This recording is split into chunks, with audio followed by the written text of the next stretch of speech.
Hello beta, good morning. Today we will see a new topic, that is magnetic field due to a current through a straight conductor. In first topic we have discussed that Hans Christian Ørsted told that when in an electric circuit current is passed, there will be a magnetic effect. So that magnetic effect can be checked by using compass needle. But here is the question is, when current carrying conductor is placed in a straight way, then what about the magnetic field beta? Here you can see that the circuit rheostat, already you have studied in the electricity lesson. Rheostat is variable resistance, means इससे हम resistance को change कर सकते हैं. अगर हम rheostat में resistance को इंक्रीज करेंगे तो क्या होगा, अमाउंट ऑफ करंट जो होगा डिक्रीज हो जाएगा. ओके बेटा, so when that is your conductor,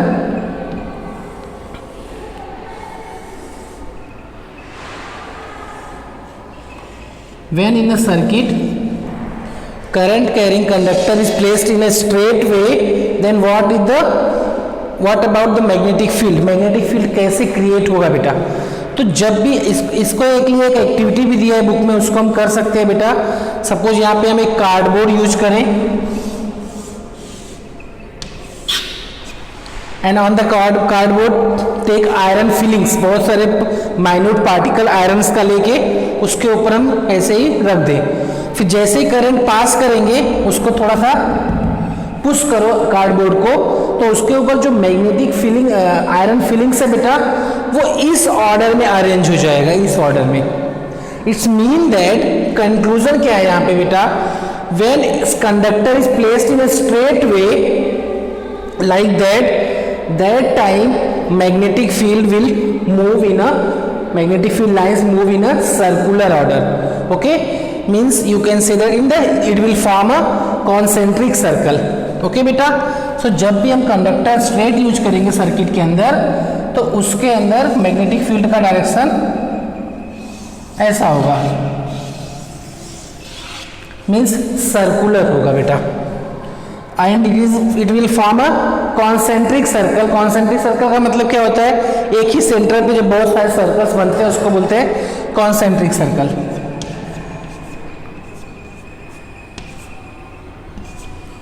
okay बेटा, so simple is that when straight conductor is used in a circuit, that time magnetic field will move in this pattern, in circular pattern. Okay बेटा, but what will be the direction? Direction के लिए हम अगले topic में अभी discuss करेंगे.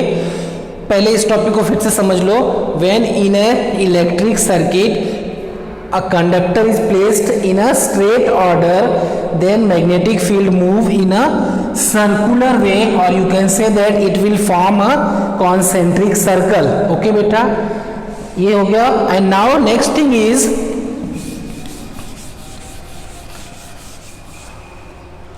when electric current pass in a circuit beta, there will be a magnetic effect.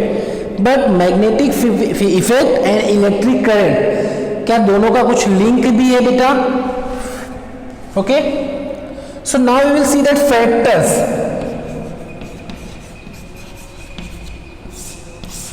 Factors on which magnetic field depends. Okay, जो electric current produce हो रहा है उसमें दो रीजन है, दो फैक्टर है जिसपे हमारा strength of magnetic field will depend. Okay beta, electric current is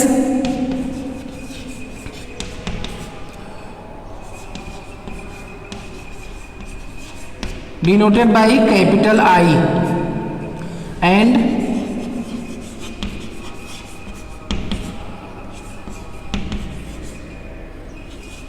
magnetic field is denoted by capital B.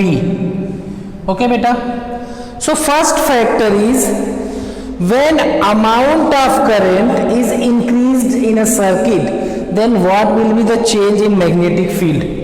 अगर हम current, as we studied that कि when electric current is passed in a circuit, there will be a magnetic effect, magnetic field will be created beta. But if we increase the amount of electric current, then what will happen with magnetic field? So first factor is magnetic field or strength of magnetic effect is directly proportional to the electric current.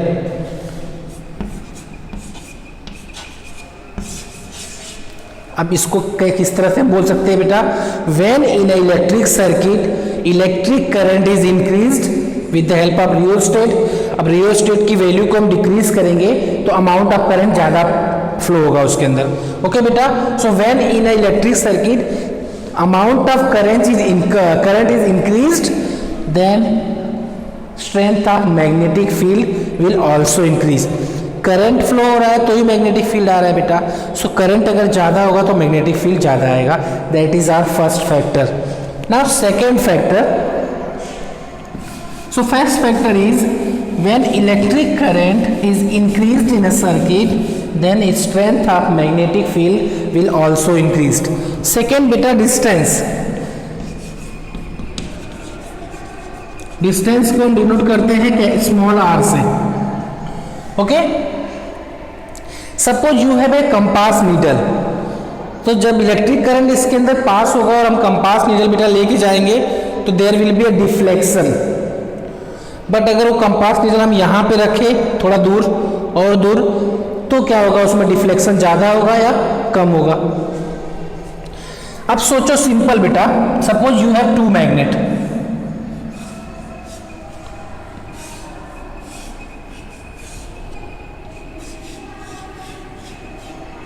suppose you have two magnets, just bring one magnet close to the second magnet and check the strength, कितना attraction या repulsion हो रहा है। अब इस magnet को थोड़ा दूर लेके जाओ बेटा, अब चेक करो अट्रैक्शन, और दूर लेके जाएंगे तो उसका अट्रैक्शन बढ़ेगा या घटेगा, definitely it will decrease.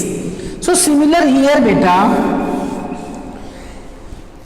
if the distance from the electric current carrying conductor is increased then the strength of magnetic field will decrease बेटा।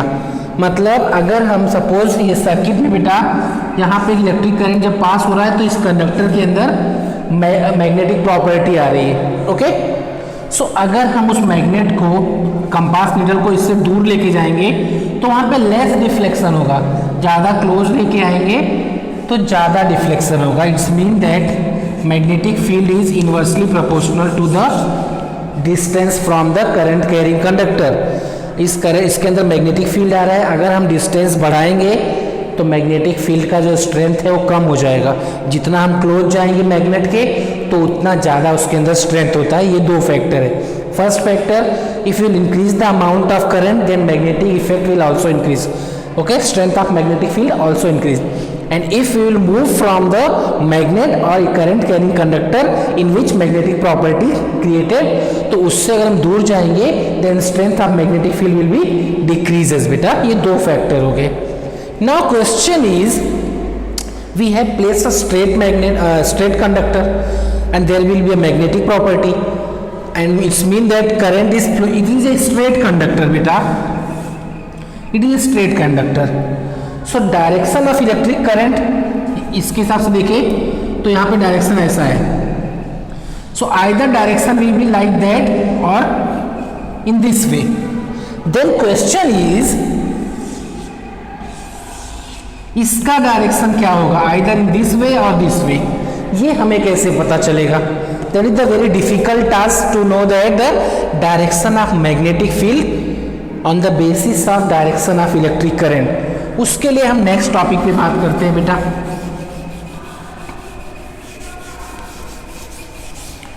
What will be the direction of magnetic field if the current carrying conductor is placed in a straight order. Okay, for that we have to use the right hand thumb rule. Right hand thumb rule बेटा, आपको अपना right hand लेना है ऐसे, ये line आपको एक thumb straight दिख रहा है। Thumb will represent the direction of electric current and fingers will represent the direction of magnetic field. ये आपका हाथ है, दैट इज स्ट्रेट। अब ये क्या हो रहा है, सर्कल में जा रही है, दोनों all fingers move in circular order. अब ये ऊपर है, करंट का डायरेक्शन ऊपर है तो मैग्नेटिक फील्ड का डायरेक्शन किधर है, इस साइड है। अब इसको नीचे करूँ तो ये इस साइड हो गया। सो by using the right hand thumb rule you can find the direction of magnetic field. Okay, let's see.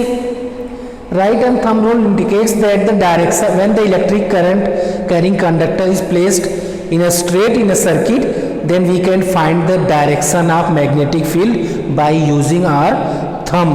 Okay बेटा, so right hand thumb rule का अगर हम स्टेटमेंट की बात करें, if the current carrying conductor, just suppose that, imagine that placed in a straight order, then finger will tell the direction of magnetic field.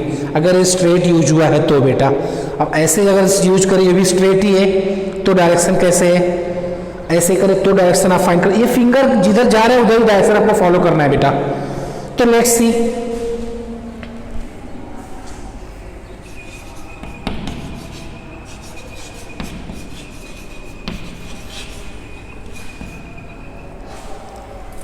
Right hand thumb rule.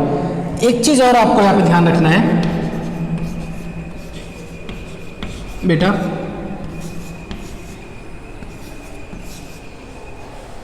By mistake आप left hand नहीं use कर सकते, it is a right hand thumb rule, so आपको अपना right hand use करना है. Let's see that we have a conductor.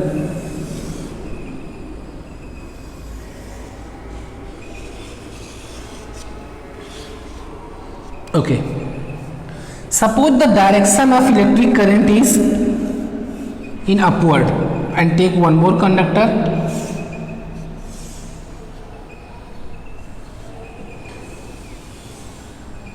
In which direction of electric current is in downward direction. Okay बेटा, अब ये डायरेक्शन ऊपर है, ये डायरेक्शन आपको इलेक्ट्रिक करंट का बताएगा थंब. यहाँ पे प्लेस करो. Now tell me the direction of electric current magnetic field. ये इधर जा रहा है, इसका मतलब इसमें जो सर्कल क्रिएट होगा वो डायरेक्शन इधर होगा. अंडरस्टूड बेटा? And here let's see, just see बेटा, डाउनवर्ड में करंट का इलेक्ट्रिक मैग्नेटिक फील्ड का डायरेक्शन उधर जा रहा है.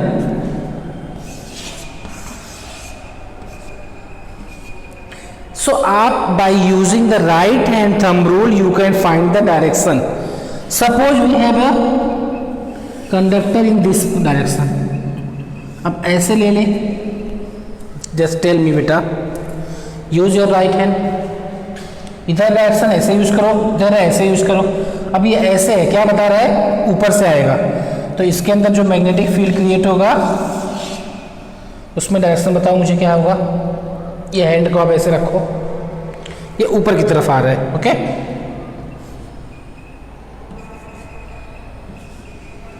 एंड जब ऐसे यूज करेंगे तो नीचे की तरफ जा रहा है. अंडरस्टूड बेटा? तो हमारा करंट का डायरेक्शन जो होगा उस साइड जाएगा. सपोज ये ले लो, ये डायरेक्शन हो गया इलेक्ट्रिक करंट का. अब ये इससे मैच करो और ये फिंगर देखो, तो ये आपका इधर आ रहा है. तो इस तरह से आप right hand thumb rule use करके बेटा डायरेक्शन फाइंड कर सकते हो एनी टाइम मैग्नेटिक फील्ड का. In here we have seen that conductor is used in a straight order. In next video discuss that अगर करंट को भी हम करंट कैरिंग कंडक्टर को एक लूप बना दे, सर्कुलर रखें, तब क्या होगा direction of magnetic field. Okay, thank you बेटा.